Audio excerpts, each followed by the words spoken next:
Hola chicos, ¿qué tal? ¿Cómo están? Esta es una clase más de literatura. Dejo este vídeo para que podamos proseguir con lo que se le conoce como las figuras literarias. Habíamos visto ya algunas de ellas, como la metáfora, habíamos visto también el símil, así como el hipérbato, la hipérbole, el pleonasmo y otros más. Hoy día vamos a conocer 10 más que son importantes porque están bastante relacionados con los exámenes de admisión de la Universidad Nacional de Piura y que son los que están con más frecuencia en los textos de literatura. Mi propósito es que ustedes aprendan a reconocer y distinguirlos unos de otros. Por eso es que algunos que se parecen o que son similares o que cumplen tal vez la misma función como de repetición o de modo, ponerlas juntas para explicárselas así a la par y puedan notar las diferencias que hay. Entonces, sin más dilación, entramos al tema de figuras literarias número 2. Bueno, tenemos aquí primero la paradoja.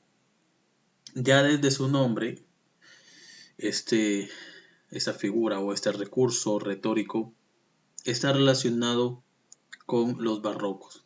Les comento un poco, los barrocos fue un movimiento literario que surge después de la decadencia de los renacentistas. Los renacentistas trataban de inspirar en sus obras, por lo que utilizaban normas clásicas. Normas clásicas, o sea, las normas de rutina que utilizaban los grandes primeros literatos, como los griegos y los romanos, ¿no? Entre los griegos, Homero, y en el teatro Sófocles, y entre los latinos o romanos están Virgilio, ¿no? Y Fedro. Entonces ellos utilizaban estos como modelos a seguir, o sea, es como si ellos imitaran, mejoraran, siguiendo las normas que ellos habían puesto, es decir, lo tradicional. Pero los barrocos se salieron de este molde y quisieron ellos crear su propio movimiento, ¿no? Y una de las características principales de este movimiento llamado barroco fue, evidentemente, ¿no?, en forma especial, el exceso de recursos retóricos en los textos literarios. Estos son poesía, teatro y narración. Entonces, hubo un movimiento dentro de los barrocos que se llamaron los conceptistas o el conceptismo, que estaba liderado por Francisco de Quevedo. ¿Qué pasa con Francisco de Quevedo? Él utiliza la paradoja y a eso es lo que iba. ¿Para qué? Que él requería de sus lectores concentración e inteligencia. Entonces utilizaba expresiones en los que supuestamente había una contradicción, pero que en realidad tenía la intención de enfatizar o darle un sentido poderoso a aquello de lo que se hablaba. Entonces, esto es la paradoja. Es la supuesta contradicción de dos ideas cuando en realidad trata de enfatizar en algo. Como por ejemplo la frase socrática muy conocida, solo sé que nada sé. Sócrates utiliza la paradoja para requerir del lector o de la persona que escuche una cierta reflexión. Él dice que lo único que sabe es que es ignorante de todo. Después hay otras, ¿no? Como dice, si quieres la paz, prepárate para la guerra. La guerra y la paz son dos antónimos. Entonces se crea una paradoja.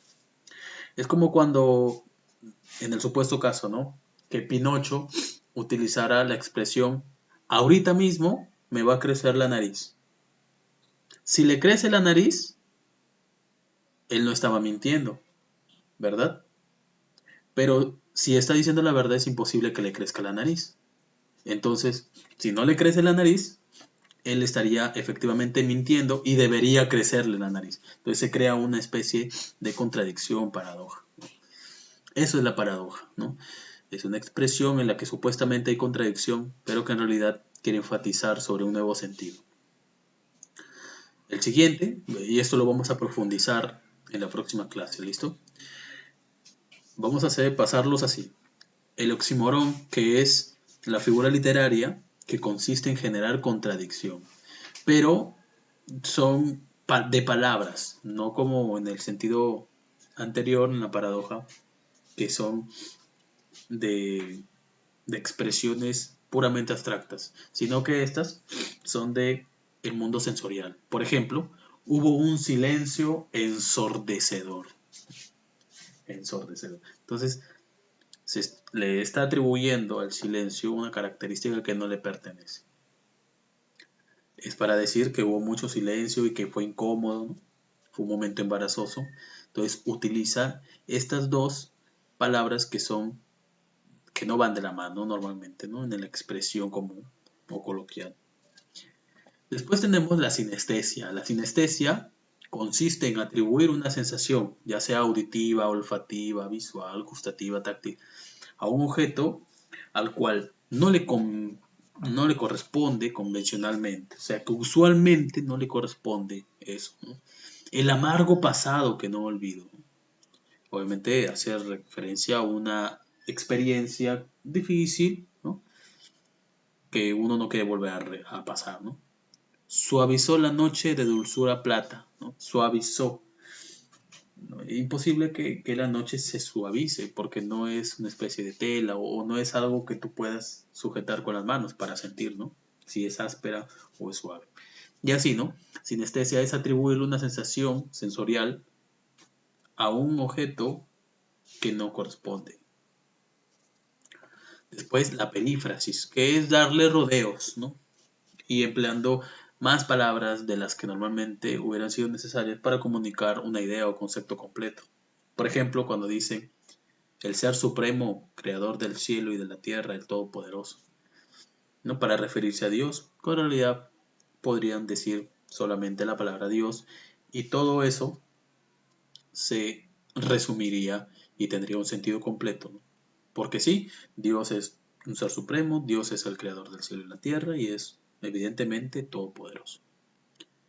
Entonces la perífrasis es añadir más palabras de las que normalmente son necesarias para comunicar una idea. Si alguno de ustedes tiene dudas después de este vídeo, no duden en escribirme en Educay como normalmente lo hacen varios. Yo contesto mensajes casi siempre en los que tienen dudas, entonces pueden hacerlas a través del correo Educay, no se preocupen. Etopeya. La etopeya se emplea para hacer una descripción del carácter. Es importante, es una descripción del carácter, de las acciones y de las costumbres de la personalidad. O sea, son características interiores, no exteriores. O sea, no son físicas. La etopeya se refiere a características de la personalidad. Por ejemplo, Paula es una chica soñadora, con ganas inmensas de ayudar al prójimo, es caritativa, ¿no? O es introvertida, es tímida. Son, son características internas, ¿no? Propias de la personalidad o del carácter de las personas. Entonces, a eso se refiere la etopeya.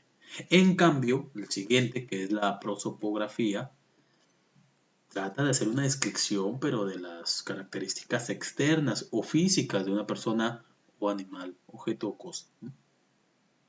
Era un hombre entrado en años, o sea, viejo, ¿no? Viejo, anciano, de perfil aguileño, ¿no? Con nariz un poco sobresaliente y de rostro enjuto, o sea, flaco, chupado, ¿no? Entonces, la prosopografía, prósopo viene de eh, característica y grafía es descripción o estudio o escrito también. Entonces es una descripción de las características externas o físicas de una persona. ¿Listo? En cambio la etopeya es de las características del carácter. Que hay que, o cuando dices la etopeya, ¿no? ¿Qué sería, no? La etopeya. Etopeya o prosopografía la siguiente expresión. Este hombre es fácil al airarse iracundo. Entonces, si tú buscas en el diccionario la palabra iracundo, es la persona que normalmente siente muy rápido ira en situaciones que normalmente debería ser controlable, ¿no? Entonces, iracundo viene de ira, ¿no? De no saber controlar su ira. Pero en cambio, si dices el hombre era flaco, le dio, después del COVID, lo veo más enjuto, flaco, enclenque, ¿no? Enfermo. Entonces, tú ya vas por ahí, vas ideando formas de ver las características y eso evidentemente sería una prosopografía. Polisíndeton. El polisíndeton, poli, varios, síndeton, conectores. Consiste en el uso reiterado de conjunciones que son conectores con el objetivo de aumentar la fuerza expresiva del discurso. Profesor, ¿cómo sé cuáles son las conjunciones? Las conjunciones son las que unen oraciones, como la Y, ¿no? La I, la O, la U, la E, ¿no? Todas estas son conectores. Cuando dices, oh grandiosa y fecunda y magnética esclava. Cuando en realidad debería ir una coma ahí, ¿cierto? Entre grandiosa y fecunda. Sin embargo, notamos que hay una I y esta vendría a ser la polisínteto. Oh grandiosa y fecunda y magnética esclava. De Pablo Neruda, en este caso trata de realzar la figura femenina que ha descrito. Es muy importante, chicos, que ustedes entiendan en gramática o que conozcan las conjunciones para identificar cuál es polisíndeto. Elixis. La elixis consiste en evitar la repetición innecesaria de palabras para dar énfasis a un segmento de la oración. También generar mayor fluidez, ritmo, ¿no? Velocidad al texto en la lectura, sin afectar, eso sí, la construcción gramatical de la misma. Por ejemplo, quiere un abrazo. Aquí el quiere un abrazo se ha omitido, porque se sobreentiende el pronombre él. ¿No? Él quiere un abrazo. En cambio, cuando dices quiere un abrazo, se sobreentiende que pues es un hombre o una mujer la que necesita o requiere el abrazo. Pedro sabe manejar, pero yo no. Aquí se está omitiendo el sé manejar, ¿no? Pedro sabe manejar, pero yo no sé manejar. Porque ya se sobreentiende que estás hablando justamente de conducir, ¿verdad? Entonces, es el elixis cuando omites palabras que resultan innecesarias, es lo contrario al pleonasmo. Cuando el pleonasmo, por ejemplo, dice, te vi con mis propios ojos, ¿no? Es innecesario decir con mis propios ojos, porque cuando dices te vi, obviamente fue con los ojos. Calambur. La calambur o el calambur es la figura retórica que consiste en la reagrupación de palabras o sílabas con el objeto de modificar el significado de una oración. Hay tortilla, es un nombre, ¿no? Pero si le agrega la H y separas el ay del tor, le cambia totalmente el sentido de la expresión. Hay tortilla, de que pues hay esta comida, ¿verdad? Si yo hubiera visto, ¿no? Si yo viera, ¿no?